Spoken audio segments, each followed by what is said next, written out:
जो भी काम करना है वो अपने नाक से करना है और बस आप ब्रीथ करते हो, जैसे कि टंग है, टंग ऊपर वॉल में छुएगी जब इनहेल है तो ये माउथ क्लोज रहेगा, सिंपल वे में। Okay, got it. सर ये टंग कौन सा सर्किट कंप्लीट करता है? एक्चुअली में कहा जाता है कि ये हमारे जो भी चक्रास होते हैं उसको अलाइन करता है, जो एनर्जी लेवल है उसको ऊपर तक पहुंचा रहा होता है।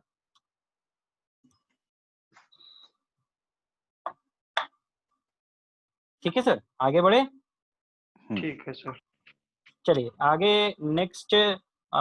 कुछ भी एक्सप्लेन करने से पहले कि सेशन बहुत छोटा हो जाए और फिर मैं मेमोरी टेक्निक नहीं सिखाऊंगा तो थोड़ा सा फन वे में कर देते हैं कुछ प्रैक्टिकल, कि यहाँ कुछ मेमोरी टेक्निक नहीं सीखी। तो मोहित सर वो स्लाइड लाइएगा प्रेसिडेंट्स की।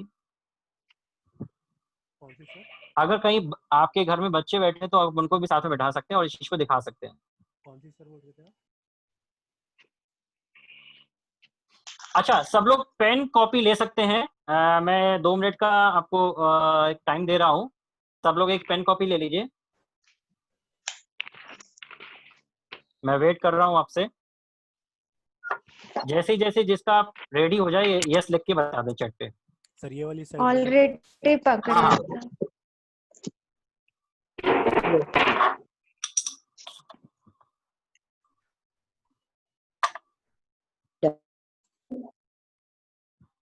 Done.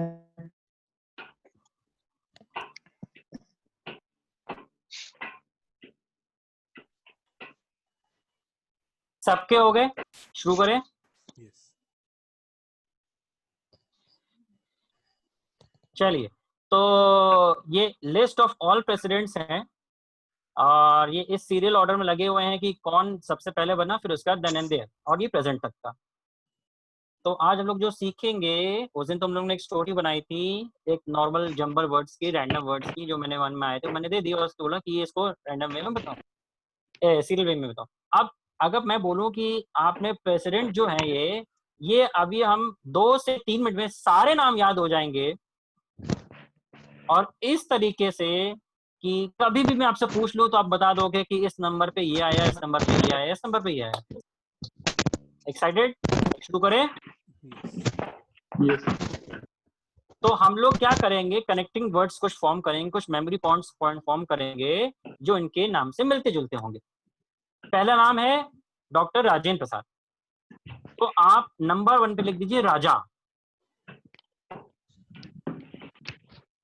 अगर राजा होगा तो आपको याद आ जाएगा राजेंद्र प्रसाद जी का नाम लिया गया है। सेकंड में आप लिख दीजिए राधा कृष्ण। राधा कृष्ण।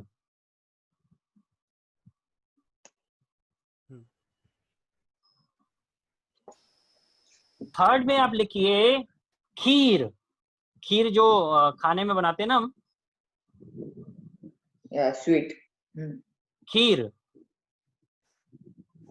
तो खीर की अगर बात याद आएगी तो आपको याद आएगा जाकिर के बारे में, जाकिर हुसैन। नेक्स्ट वीवी गिरी से हम लिखते हैं गिरी। गिरी। चाहे तो आप सामने प्रेसिडेंट्स के असली नाम भी लिख सकते हो, समय है आपके पास, बहुत धीरे धीरे एक्टिविटी करेंगे, सबको समझ में आए। तो वीवी गिरी Next, के सामने क्या लिखा है? वीवी गिरी के सामने क्या लिखा है? गिरी। गिरी लिखिए। नहीं गिरी। नहीं, गिरी के सामने क्या लिखा है? अच्छा, ये फखरुद्दीन नहीं नहीं नहीं अली नहीं, अहमद। आपने फर्स्ट लिखा राजेंद्र प्रसाद, सेकंड लिखा राधा कृष्ण, थर्ड लिखा खीर और फोर्थ लिखा गिरी। तो गिरी के सामने आपने कुछ भी बोला नहीं है सिमिलर वर्ड। गिरी हम बोलते रहे, गिरी लिखिए, गा में छोटी की मात्रा, रा में बड़ी की मात्रा। गिरी मतलब गिर गई, गिरी। ओके। फॉलन उस टाइप से आप समझिएगा, ठीक है। नेक्स्ट फखरुद्दीन से आप लिखिएगा फकीर। फखरुद्दीन अली अहमद के आगे लिखिएगा फकीर। क्या लिखना है? फकीर। फकीर। फकीर।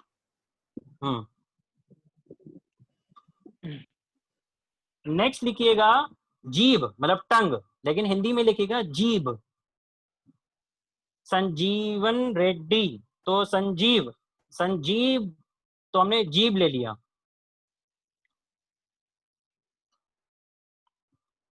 नीलम संजीवन रेड्डी, तो जीभ।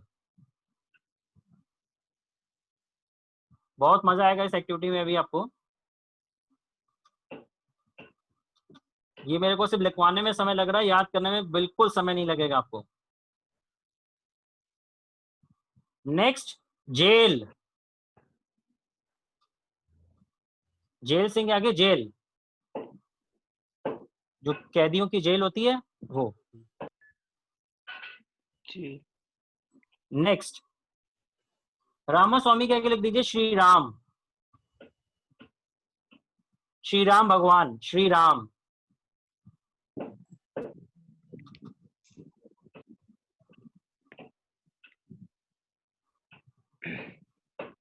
नेक्स्ट लिखिए शंकर दयाल शर्मा के सामने लिख दीजिए भगवान शंकर।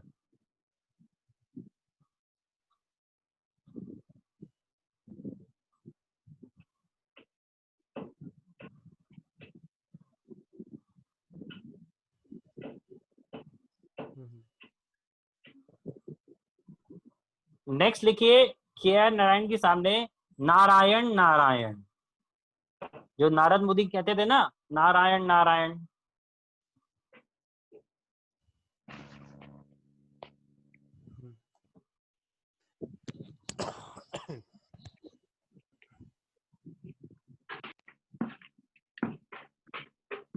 अब अब्दुल कलाम जी की सामने लिख दीजिए कलम, कलम माने पेन, कलम।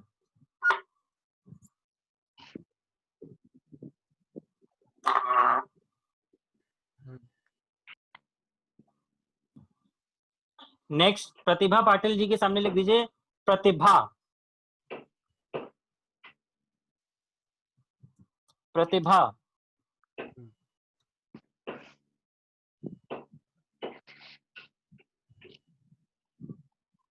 नेक्स्ट लिखिए प्रणब मुखर्जी के सामने रानी मुखर्जी।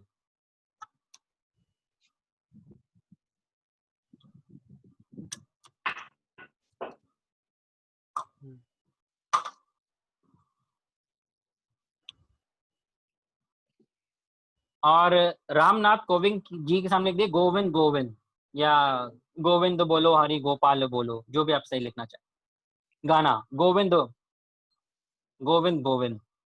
रामनाथ, हाँ रामनाथ जी के सामने लिख दीजिए गोविंद गोविंद, दो गोविंद। रामनाथ, हाँ रामनाथ कोविंद लिखा है ना, तो आपको याद आ जाएगा रामनाथ कोविंद गोविंद से रिलेटेड है।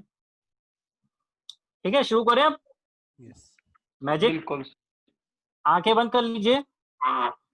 रेफरेंस मैंने आपको इसलिए लिखवा दिया, सिर्फ इसीलिए कि लोगों का ध्यान लगा ना रहे कि ये चीज मेरे को नोट करनी है, सिर्फ इसी के लिए लिखवाया, वरना लिखवाने का कोई मतलब नहीं था, वो आपको ऐसे ही याद हो जाएगा।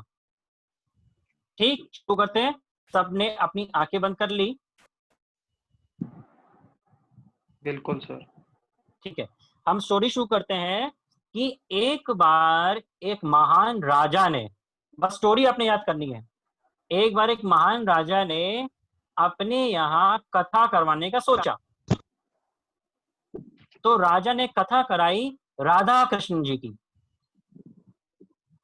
राजा जी ने राधा कृष्ण जी की कथा कराई अपने महल में। अब जब कथा होती है तो प्रसाद में कुछ ना कुछ तो बनता है, तो बना क्या? खीर बनी। प्रसाद में सबको बांटने के लिए क्या बनी? खीर। अपने माइंड में रिपीट करिएगा, अभी आप मुंह से नहीं बोलिएगा, हम आपसे क्वेश्चनिंग करेंगे, लेकिन आपने आंसर माइंड में दीजिएगा। तो वहां पे कौन था? राजा, और राजा ने कथा कराने की सोची, किसकी? राधा कृष्ण की। राधा कृष्ण की जो कथा हो रही थी, हर कथा में कुछ ना कुछ प्रसाद बनाया जाता है, वो बनी खीर। जब खीर बनी तो देखा किसी ने, खीर तो गिर गई, यानी गिरी, खीर गिर गई। पता करने के लिए भेजा गया लोगों को, किसने खीर गिराई, किसने खीर गिराई। तो पता चला कोई फकीर आया था उसने खीर गिरा दी। फकीर से पूछा गया भाई क्यों गिरा दी खीर? फकीर ने बोला मेरी जीभ जल गई थी इसको खाने से तो गिर गई।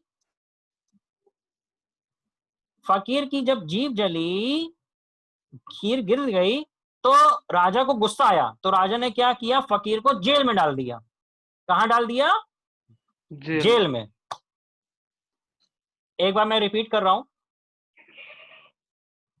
अब आप बोल सकते हो वहां पे कौन था? राजा। राजा ने कथा करवाई किसकी? राधा कृष्ण की। राधा कृष्ण की, है ना। राधा कृष्ण की जो कथा कराई तो प्रसाद में क्या बना? खीर। खीर बनी। खीर बनी तो वो खीर क्या हो गई? गिर गई। पता किया तो किसने गिराई? फकीर ने। फकीर ने बोला क्यों गिराई? क्योंकि उसकी क्या जल गई थी? जीभ। तो राजा को गुस्सा आया तो फकीर को कहां डाल दिया? जेल में। और अब आगे, तो जब फकीर जेल में पहुंचा तो उसने सोचा यार हमने क्या कर्म किए थे, भगवान हमें बचा लो। तो उसने भगवान राम को बुलाया और भगवान राम का स्मरण किया। फकीर, आप इमेजिन करो, आंखें बंद करके विजुलाइज करो कि फकीर जेल के अंदर बैठा हुआ है और श्री राम को याद कर रहा है, श्री राम को। उनका फेस लाइए, उनका वो विजुलाइज करिए। तो भगवान राम को वो याद कर रहे हैं। अब क्या हुआ, भगवान राम जी बिजी थे तो भगवान राम जी नहीं आए। उन्होंने अपनी जगह भेज दिया भगवान शंकर को। किनको भेज दिया? भगवान शंकर को। भगवान शंकर आए तो आप इसको विजुलाइज करिए आंखें बंद करके कि भगवान शंकर जी आ रहे हैं नारायण नारायण बोलते हुए। टफ होगा विजुलाइज करना। तो शंकर जी क्या बोलते हुए आ रहे हैं? नारायण नारायण। अब भगवान जी को तरस आया कि भैया जेल से तो निकाल नहीं सकते, तो उन्होंने बोला फकीर को ये लो कलम और यहाँ बैठ के टाइम पास करो। देखिए स्टोरी थोड़ी फनी होनी चाहिए ताकि वो चीज याद रखे। तो भगवान शंकर जी ने उसको दिया कलम और कलम से बोला कि तुम टाइम पास करो। कलम उसके हाथ में आ गई फकीर के। अब फकीर के पास प्रतिभा थी, ड्राइंग की प्रतिभा थी। तो उसने क्या किया, रानी मुखर्जी की तस्वीर बनाई। किसकी तस्वीर बनाई? रानी मुखर्जी की। रानी मुखर्जी की तस्वीर बनाई तो सब लोग वहां पे जितने लोग थे वो तस्वीर देख के रानी मुखर्जी की इतने खुश हो गए कि सब गोविंद बोलो हरि गोपाल बोलो गाने लग गए। ठीक है, तो स्टोरी को मैं पूछता जाता हूँ। शुरुआत में सबसे पहले कौन था? राजा। कथा किसकी हुई? राधा कृष्ण के। प्रसाद में क्या बना? खीर। वो क्या हुई? गिर गई। किसने? फकीर ने। क्या जली थी उसकी? जीभ। कहाँ डलवा दिया गया? जेल में। किसको बुलाया?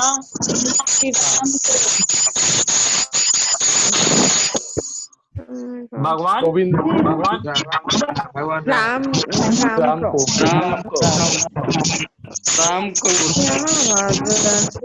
आवाज unmute please.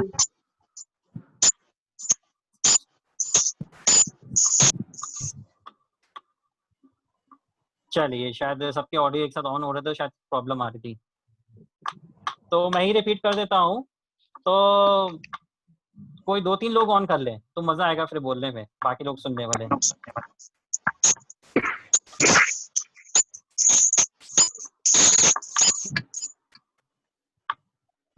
Rashmi ji. Yes.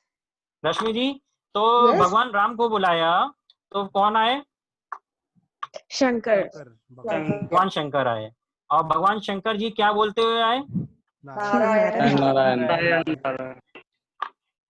तो भगवान शंकर ने तरस खा के क्या दिया उनको, फकीर को? कलम से उन्होंने क्या दिखाई? प्रतिभा। प्रतिभा दिखाई। क्या बनाया था कलम से उन्होंने? रानी मुखर्जी। रानी मुखर्जी।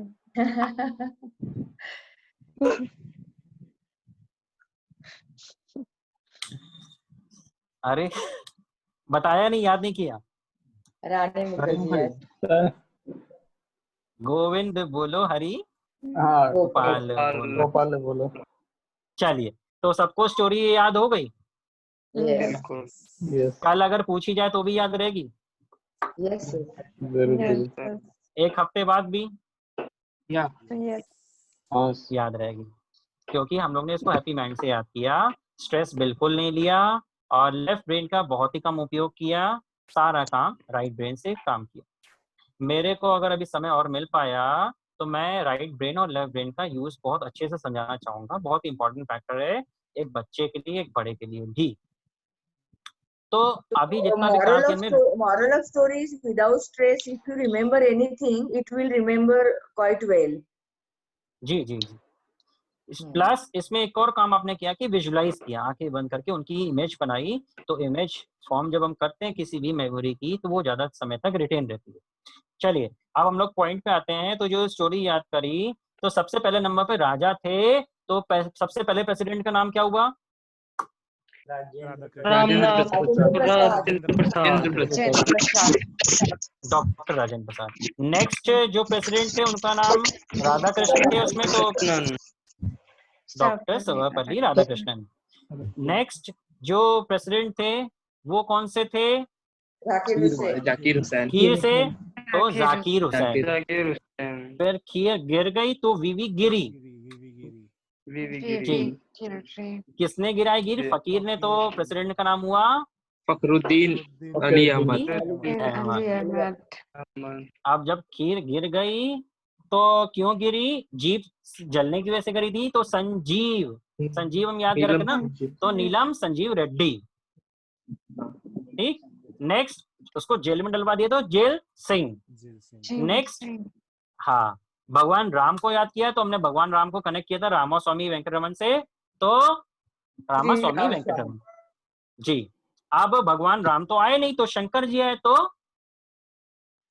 प्रेसिडेंट का नाम हुआ शंकर शर्मा जी।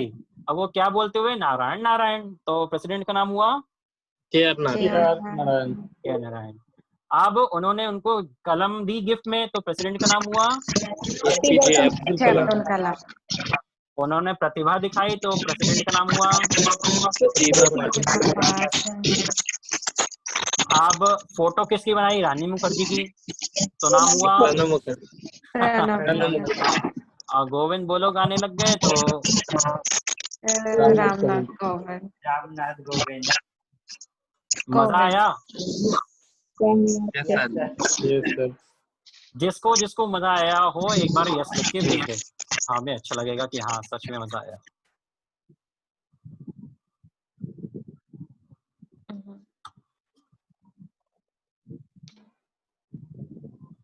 सर एक क्वेश्चन था। चलिए हाँ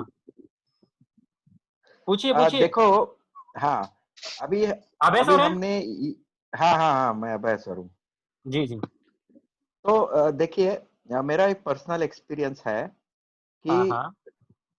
कि स्ट्रेस के बिना पढ़ते हैं, अच्छा याद रहता है, सब जानते हैं, लेकिन सर स्ट्रेस में भी बहुत कुछ होता है। मतलब फॉर एग्जांपल अभी एग्जाम है कल, राइट? तो मैंने इंजीनियरिंग के ऐसे एग्जाम दिए हैं जो कि मैंने पहले कभी पढ़े ही नहीं थे, लेकिन 150-200 पेजेस की टेक्निकल किताब पढ़ के नेक्स्ट डे एग्जाम दिए। और तो ये कब होता है, क्यों होता है? सर देखिए, तो पहली बात आपने जो वर्ड का यूज किया है, आई एम सॉरी टू से, वो स्ट्रेस नहीं होता है जो कि हमें मोटिवेट करता है, वो होता है प्रेशर। बराबर। ठीक है। तो अगर किसी को प्रेशर है कि हमें ये चीज करनी है तो वो उसके लिए पॉजिटिव फैक्टर की तरह काम करेगा।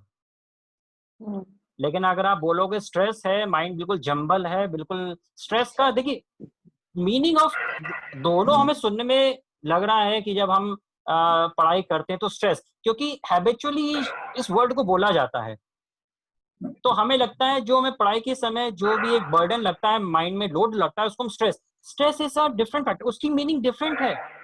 स्ट्रेस में किसी भी बंदे की काम करने की काबिलियत कई गुना डिक्रीज हो जाती है। प्रेशर में काम करने पर बंदे की काबिलियत बढ़ जाती है। तो बहुत बड़ा फैक्टर है। So you can say fear and stress. Fear and stress is totally different. जी, डर लगना और स्ट्रेस टेंशन लेना उसमें काफी फर्क है। फर्क है। अगर आप बोलो कि एक बंदा है कि उसको स्ट्रेस है बिजनेस में, मान लीजिए कि उसको लेनदारी है वो और देनदारी बहुत सारी है, मतलब आप समझ लो कि कर्जा चढ़ा हुआ है, तो बंदा कैसा होगा? स्ट्रेस में होगा ना। ठीक है।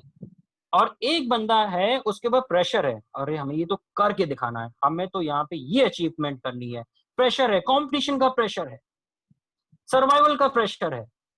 तो अबे सर आप समझ पा रहे हो ना, मैं आपको समझाने की कोशिश क्या कर रहा हूं। मैं उतना वर्डों का उतना ज्ञाता नहीं हूं, लेकिन जो मैं चीज बता रहा हूं आप उसको थोड़ा सा समझिएगा बारीकी से, कि वो जो एक स्टूडेंट परफॉर्म कर रहा होता है अपनी एजुकेशन में, अपने एकेडमिक्स में, वो प्रेशर होता है, उसके पास स्ट्रेस नहीं होता है। अगर स्ट्रेस में परफॉर्म करेगा ना, मान लीजिए कि घर में कुछ लड़ाई झगड़ा हुआ है, तो उसका माइंड वहां लगा रहेगा और उसके अंदर स्ट्रेस चल रहा होगा, अरे ये क्या हो गया करने। क्या वो पढ़ पाएगा उस समय इंजीनियरिंग? नहीं। हाँ, नहीं पढ़ पाएगा। नहीं, आपने बराबर बताया उसको, क्योंकि एक यानी तो वो ड्राइव, प्रेशर, आप उसका नाम ड्राइव बोल सकते हैं। आपको ड्राइव होनी हाँ, चाहिए। ड्राइव वो होगा। ड्राइव है। ड्राइव और स्ट्रेस और टेंशन इसमें काफी फर्क है। स्ट्रेस में तो यकीन मानिए कि हमारा, जैसा मैंने शुरुआत में बताया कि हमारा जो माइंड है ना, सिर्फ 30 सेकंड स्ट्रेस झेलने के लिए ही बना है। इससे ज्यादा अगर स्ट्रेस आएगा, अब मैं आपको थोड़ा सा साइंटिफिकली इसको एक्सप्लेन करता हूँ। कौन कौन जानना चाहेंगे स्ट्रेस का रोल क्या होता है? हाँ, हम सब लोग। जैसे जैसे ही स्ट्रेस बढ़ता है, अब इसको थोड़ा बायोलॉजिकली मैं आपको एक्सप्लेन करूंगा। अगर कोई यहाँ पे बायोलॉजी का स्टूडेंट होगा तो मेरे को करेक्ट करेगा, मैं कुछ गलत बोल रहा हूँ तो। जैसे ही स्ट्रेस आया तो स्ट्रेस हार्मोन्स प्रोड्यूस हुआ है बॉडी में, किसी भी चीज का स्ट्रेस हो सकता है। जैसे ही हार्मोन रिलीज हुआ तो वो जाता है पिट्यूटरी ग्लैंड को, पिट्यूटरी ग्लैंड से जाता है एड्रिनल ग्लैंड को। एड्रिनल ग्लैंड क्या करता है, हमारे ब्लड का जितना भी ब्लड होता है ना, क्योंकि मैक्सिमम हमारा जो ब्लड होता है वो विसेरा में होता है, विसेरा जो हमारी इम्यूनिटी को संभालता है, वहां से ब्लड पंप करके पुश करके एकदम से शूट आउट होता है और हमारी पेरिफेरी ऑर्गन्स में जाता है। पेरिफेरी ऑर्गन्स के साथ ही साथ वो ब्रेन में भी जाता है। आपको ये मालूम होगा कि हमारे जितने भी ब्लड वेसल्स हैं वो नीचे मोटे हैं और जैसे जैसे बॉडी ऊपर जाती है वो पतले, बिल्कुल महीन बाल के बराबर हो जाते हैं ब्लड वेसल्स।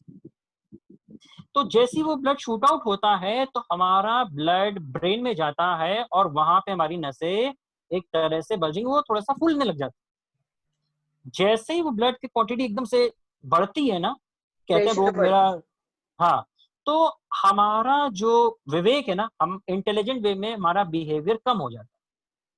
ब्लड सर्कुलेशन अच्छा होना चाहिए माइंड में, लेकिन वो एक हेल्दी लेवल, वो अलग तरीके से होता है। कहते हैं कि ब्लड सर्कुलेशन, आप एक्सरसाइज करो तो आपका ब्लड जो सप्लाई है ब्रेन में बढ़ेगा, उसका कॉन्सेप्ट दूसरा होता है, क्योंकि हमें ऑक्सीजन की सप्लाई बढ़ानी होती है। जब ब्लड सप्लाई हमारे ब्रेन में जाता है ना उस दूसरे फॉर्म से, तो वो साथ में ग्लूकोज लेके जाता है, जो कि ग्लूकोज उस टॉक्सिन्स को नष्ट करता है।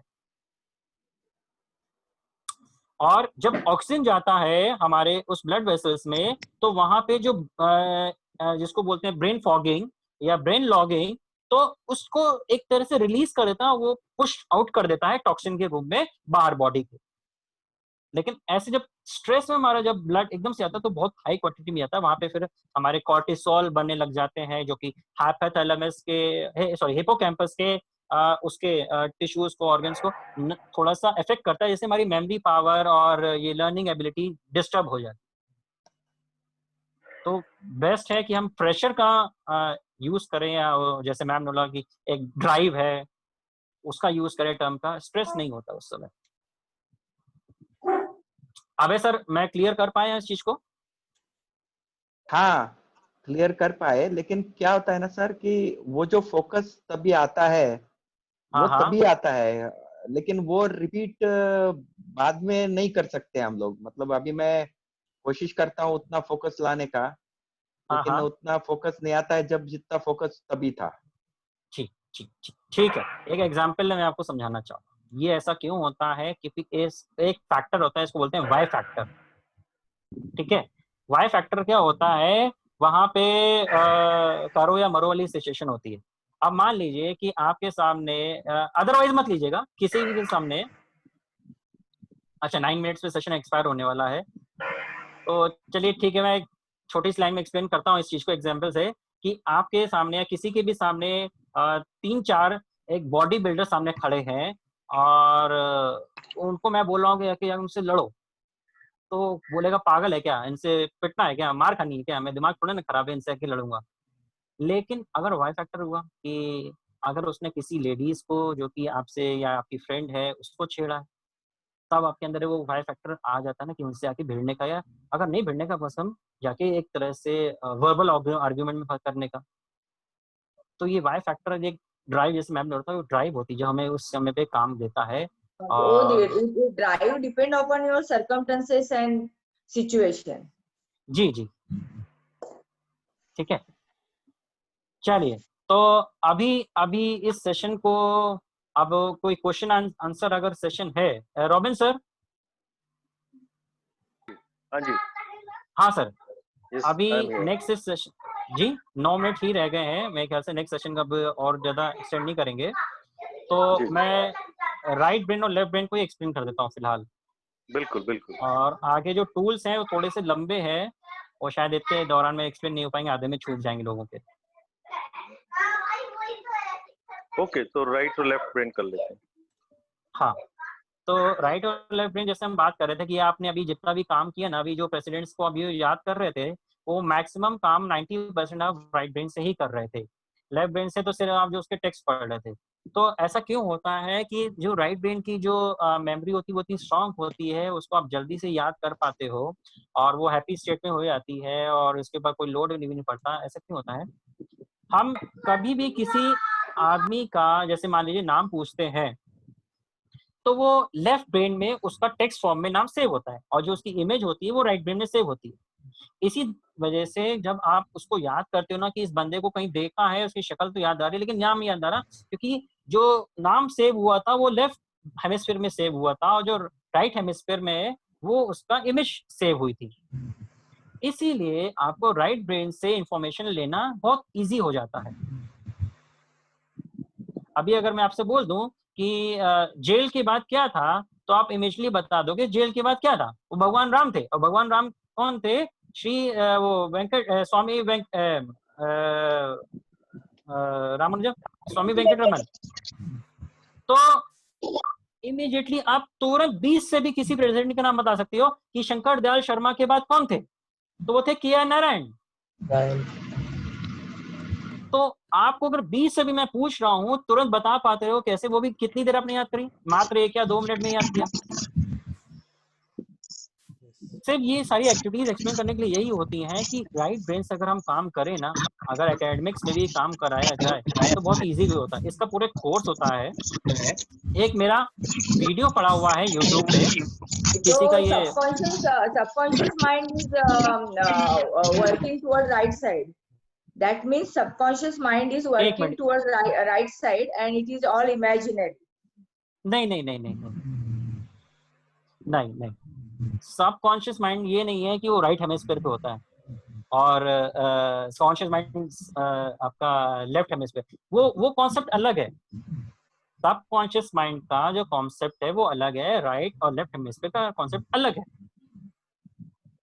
लेफ्ट जो हेमिस्फीयर होता है वो मान लीजिए ब्रेन है, ये जैसे ब्रेन है ना आपका, तो इसके 2 हेमिस्फीयर बने हुए हैं और ये चीज बहुत ही रिसेंटली डिस्कवर हुई है। उससे पहले तो किसी को मालूम भी नहीं थी। 1985 में जो साइंटिस्ट है उन्होंने डिस्कवर किया, बहुत ही रिसेंटली।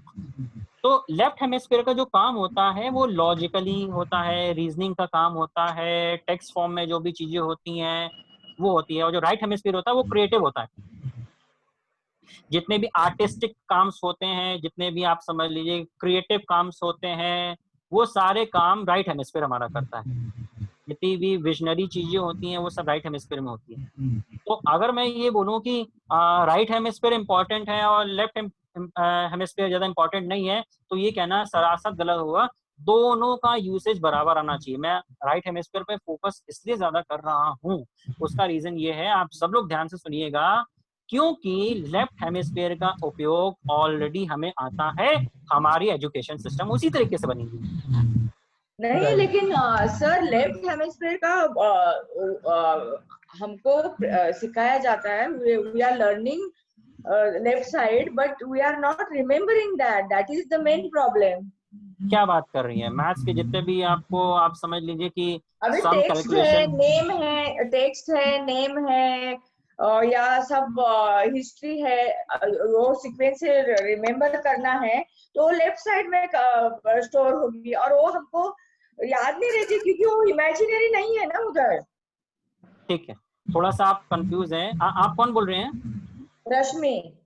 रश्मि जी, रश्मि जी आप थोड़ा सा कंफ्यूज हैं। आप देखें, आप बात कर रहे हो कि पढ़ाई करना और याद करना दो अलग अलग पार्ट है। हमें याद नहीं आता, लेफ्ट ब्रेन से जो हमने पढ़ा है। आवाज थोड़ा सा डिस्टर्ब कर रही है किसी की। मोहित मयंक को म्यूट करना। Done done. लेफ्ट ब्रेन से जो हम पढ़ते हैं उसको जो रिमाइंड करते हैं वो हमें याद नहीं आ रहा होता है, तो हमें लेफ्ट ब्रेन से नहीं पढ़ना चाहिए। मैम ये चीज दो अलग अलग कॉन्सेप्ट है, पढ़ना और उसको मेमोराइज करना। जब आप कोई भी मैथ का कैलकुलेशन कर रहे होते हो ना, तो वहां पे राइट ब्रेन कहीं पे भी नहीं आता है सीन में, वो आप काम लेफ्ट ब्रेन से ही कर रहे होते हो। जब आप कोई रीजनिंग कर रहे होते हो ना, कि ये रीजनिंग भले वो किसी भी लेवल पे हो, वो एक लाइफस्टाइल लेवल पे भी हो क्यों नहीं, कि ये प्रोडक्ट अच्छा है, ये 10 रुपए का, ये प्रोडक्ट 20 रुपए का, ये ज्यादा अच्छा है, ये क्यों अच्छा है, तो ये रीजनिंग चल रही होती ना, ये चल रही होती लेफ्ट ब्रेन में। ठीक है, डिफरेंशिएट आप लेफ्ट ब्रेन से करते हो, टेक्स्ट लेफ्ट ब्रेन से करते हो, लॉजिकल आप लेफ्ट ब्रेन से करते हो, तो वो ही तो ध्यान में नहीं रहता है। नहीं ध्यान में नहीं रखना है, ध्यान में नहीं रखना है। मैं नेक्स्ट सेशन ऐसा करूंगा नेक्स्ट टाइम में कि राइट ब्रेन के यूसेज कैसे कैसे किए जाते हैं वो सिखा दूंगा। कहाँ कहाँ जो हम काम नॉर्मली लेफ्ट ब्रेन से कर रहे होते हैं वो हमें राइट ब्रेन से, जैसे आज मैंने आपको सिखाया कि आप जो कोई चीज याद कर रहे हो, आपके सामने एक टेक्स्ट फॉर्म में था, उसने तुरंत आपको राइट ब्रेन हेमिस्फीयर में कैसे कन्वर्ट करना है, वहाँ पे कैसे रजिस्टर कराना है, वो एक इसका प्रोसेस मैंने बता दिया। तो इसमें बहुत सारे इसमें कॉन्सेप्ट होते हैं जहाँ पे आप लेफ्ट ब्रेन को और राइट ब्रेन को साइमल्टेनियसली एक साथ चला सकते हो।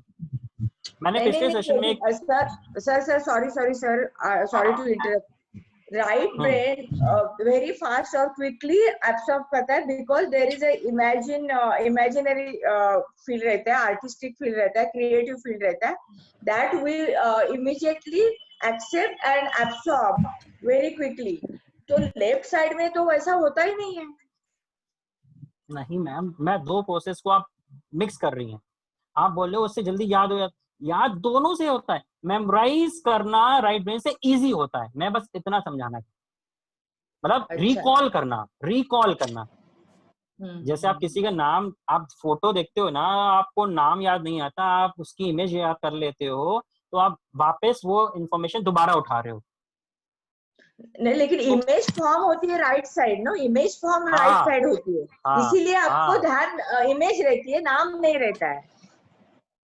अब एक मेरा मेमोरी वर्कशॉप का सिर्फ इतना ही होता है जिसमें आपको 50 लोगों की इमेज में दिखाता हूँ और